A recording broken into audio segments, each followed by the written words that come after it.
Hi guys, it's Angela here.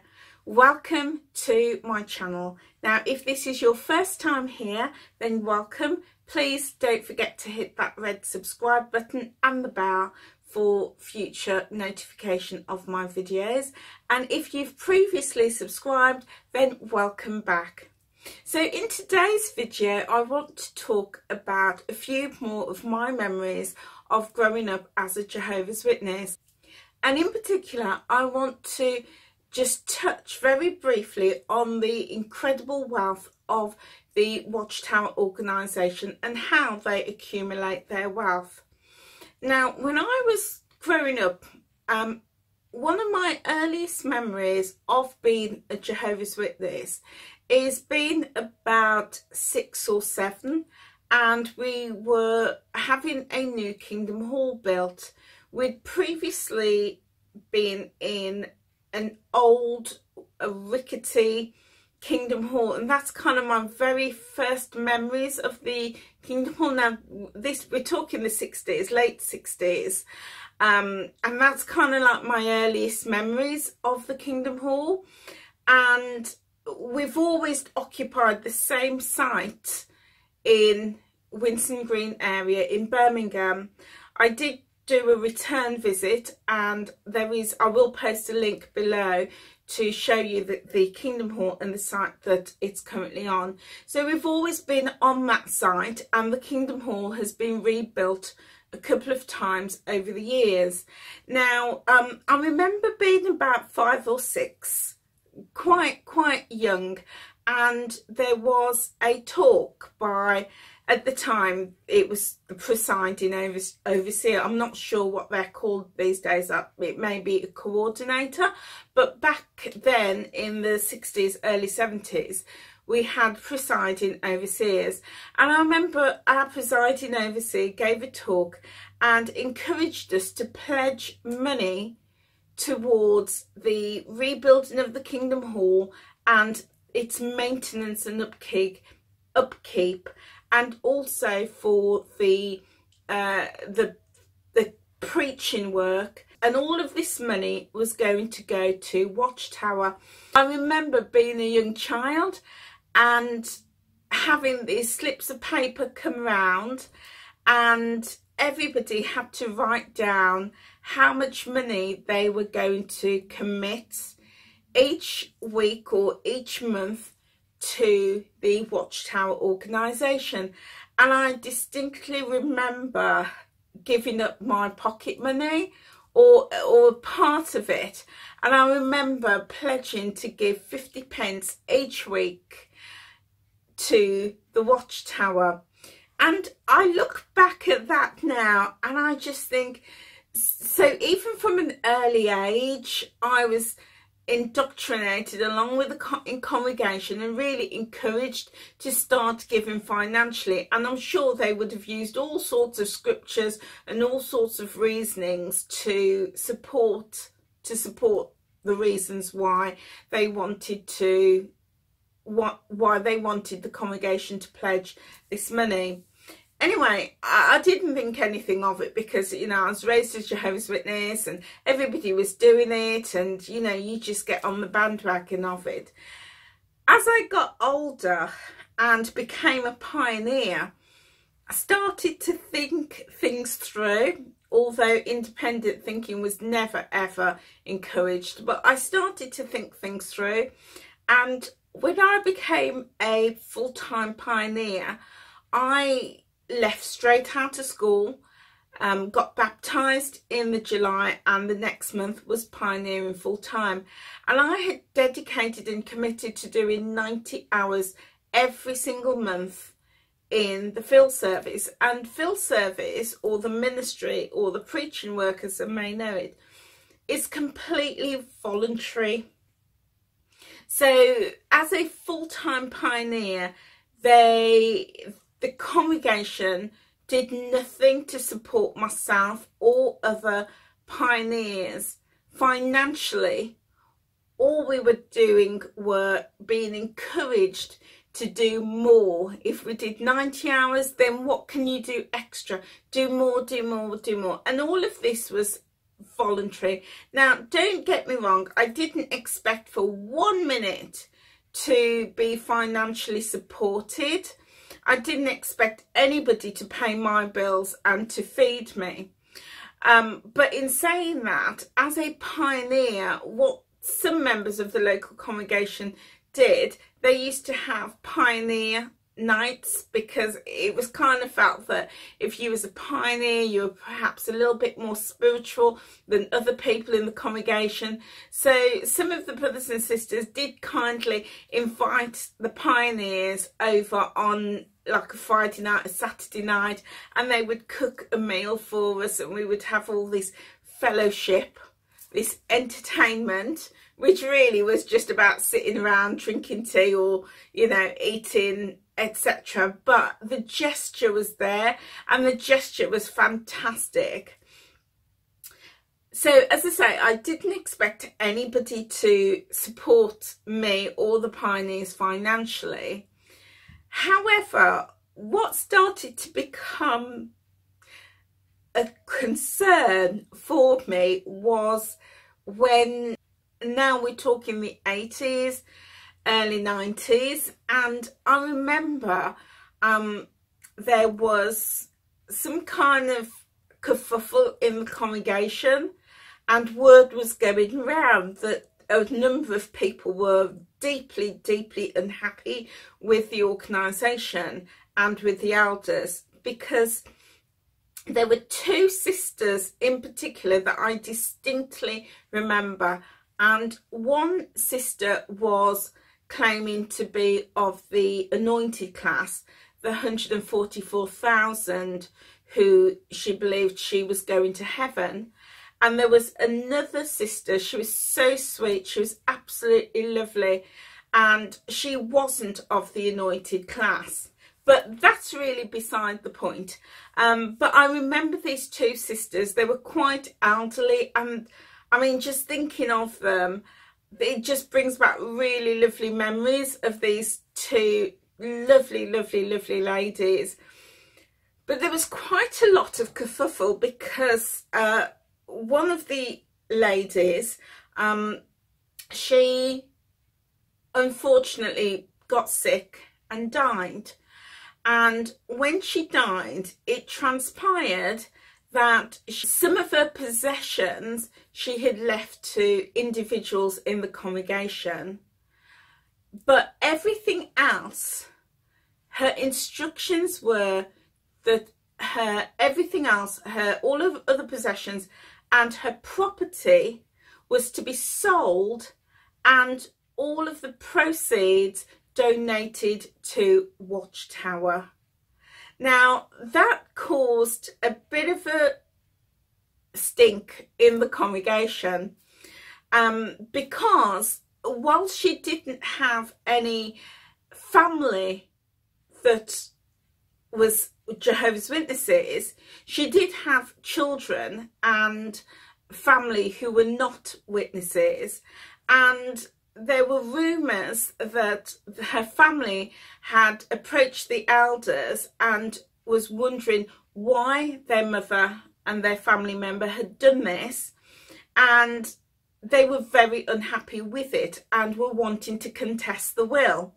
And they kind of felt that the witnesses had some kind of power, some sort of force over her, and having been non-witnesses, they knew that, you know, what their relative, this sister, believed was she was, you know, they just didn't agree with it at all. So therefore they kind of felt that there was some coercing for her to leave all the bulk of her possessions, the bulk of her estate to the Jehovah's Witness. Now, I don't ever know what came of that, but I did know that there was a lot of rumblings and a lot of people became unhappy in that scenario. Shortly after, the sister who was of the anointed class died, and exactly the same thing happened. And I remember this is probably yeah, late 80s, early part of the 90s. And I remember one Sunday, her family, her sons, came to the Kingdom Hall and they really kicked up a fuss. They were really shouting, and they had to be ushered out. And there was all of this. It was terrible. It was really, really bad.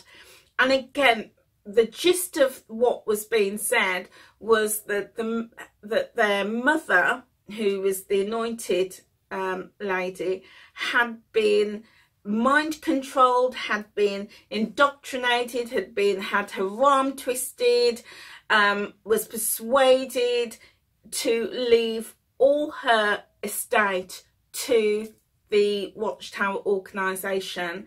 And again, they were deeply, deeply unhappy with that. So again, I don't know what happened. I don't know whether the will was contested, and I don't know the outcome of it. But it just brought that back to mind, that, and we know that through financial records that the Watchtower organisation is ridiculously wealthy. They are a multi-billion dollar company, and the reason they are such is because they are really in the business of estates and property. Thinking of all the Kingdom Halls that they have, all the head office prime estates that they occupy, and all the free and voluntary labour that they have, that they coerce, and I have to say coerce, people to give. So they are extremely wealthy as an organisation. And, you know, witnesses will say, well, you know, we need that money in order to do the preaching work and to distribute our literature for free. But these days, much of their literature is online. They've downsized it, etc. So that's not even a reason. But it just makes me wonder how many people are being coerced, have their arms twisted, being made to feel guilty, being made to feel bad about leaving their property and their estate to the Watchtower organisation. And we know that, and I know this because when I was growing up, there were always talks about different ways in which you can contribute not just your time, but your finances to Watchtower. And you could leave cash. And although they say that we don't do collections, there is always collection boxes in Kingdom Halls, in assembly halls, and in convention halls. And there is always the mention that, oh, by the way, we don't do collections. We don't come around with a collection plate. And that's true. They don't come around with a collection plate. But the fact that they mention we have donation boxes, that is giving the signal that they want your money.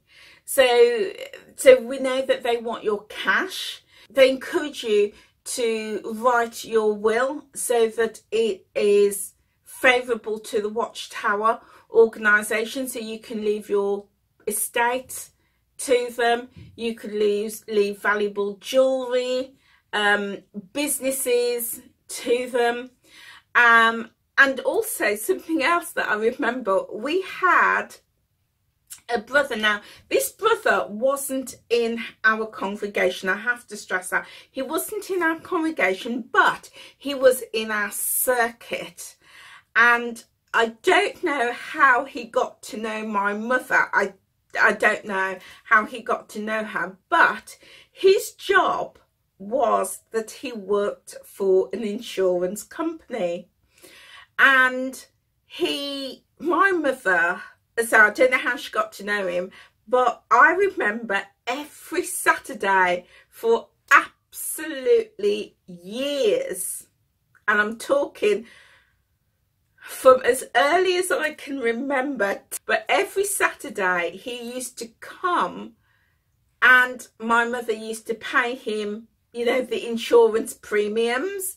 It's all done online now, but back in the 60s and the 70s, my mother used to pay him the insurance premiums, and he used to look after all her insurance needs for the house, life insurance, car insurance, etc., etc.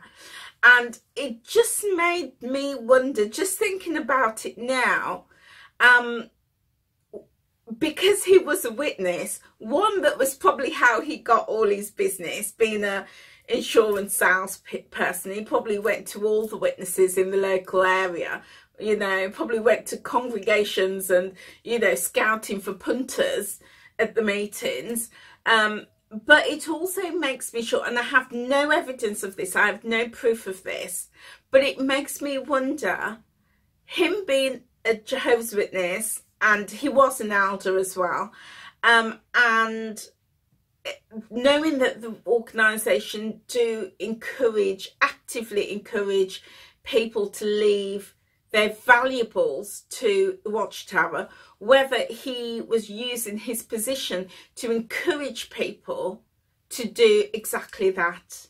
Now, I know that my mother didn't do that, and I know that she wouldn't consider that, and even if she did, my father, who had stopped being a witness, would never, ever, ever have supported that. There was no way my father would encourage my mother to leave the house to the witnesses. What my mother did do, and I know this for fact, for years, every meeting she used to leave a substantial amount of money in the collection box. Sometimes she used to give it to me and say, put it in the collection box when I was younger. But as I got older, I used to say, why are you leaving this much amount of money? And she would always have some excuse like, oh, it's going to help the preaching work. So as I got older and I started to question it, why she was leaving quite a sizable amount of money, she stopped giving it to me and she used to put it in herself, and she did it right up until her last meeting. So yeah, so they do encourage you to leave money and estates, property, jewellery, all sorts to them as an organisation. And so we know that Watchtower is a wealthy organisation, but the irony is they don't support their volunteers who commit to being an auxiliary or a full-time pioneer. They don't pay elders anything for all the work that they have to do. People who work in Bethel, they don't get paid. So so really it's a continued form of slavery. Now it really does, now that I've left and now that my eyes are open, I look back and I think, do you know what, when Jesus went to the temples, didn't he turn over the tables? Didn't he, you know, curse the Pharisees? Didn't he, you know, he was unhappy with what was going on in the temples because they were trading, they were collecting money, they were seeking financial gain, and Jesus was dead against that. He was absolutely against it. So how the Jehovah's Witnesses can say that they are of God, that they are God's channel, when all they are after is financial gain, storing up finances for their own evil and wicked good, to promote and push their propaganda and their lies, is beyond me. You know, in disaster areas, we see Jehovah's Witnesses are quick to say, oh, we go out and we support the local community in disasters areas. And whilst they may do that, they only support Jehovah's Witnesses. You never see them coming together as part of a community, supporting people locally. You don't see them down at the local church, at the local schools. You don't see them, you know, making up food bags or gift parcels or clothing parcels to help people in the community. No, they're only interested in their own. And even in that, it's about making sure that the Kingdom Hall is safe, that it's accessible, and they look after their own. They're not interested in the wider community, even though they have the means. You never, ever, ever hear of Jehovah's Witnesses going into an area, you know, building schools, setting up educational programs for local children, getting involved in feeding programs for the elderly. You don't ever hear of them, you know, supporting the sick, doing environmental work. You never hear of Jehovah's Witnesses going in and being proactive, even though they have the means. And whether or not, you know, you agree with charismatic church leaders or not, there are so many charismatic church leaders that use donations and funds, and they're going in and building schools, and they're laying pipelines to bring fresh water into villages and into communities, and they're supporting the medical advancements and medical supplies for the community. And they're doing this with the donations that they get. Now, that may be a completely different subject, and I may be opening up a whole can of worms there, because we know that there is a lot of corruption that goes on there. But you know, there are works that are being done, but never with Jehovah's Witness. Never. You never see a school that is funded by Jehovah's Witness, an educational program, nothing. So you have to ask, where is this money going to? Who is benefiting from this money? Because God surely doesn't want it. He certainly doesn't need it. So what is happening with all of these billions and billions and billions of pounds? Now, we know in the modern age that they're using a lot of their finances to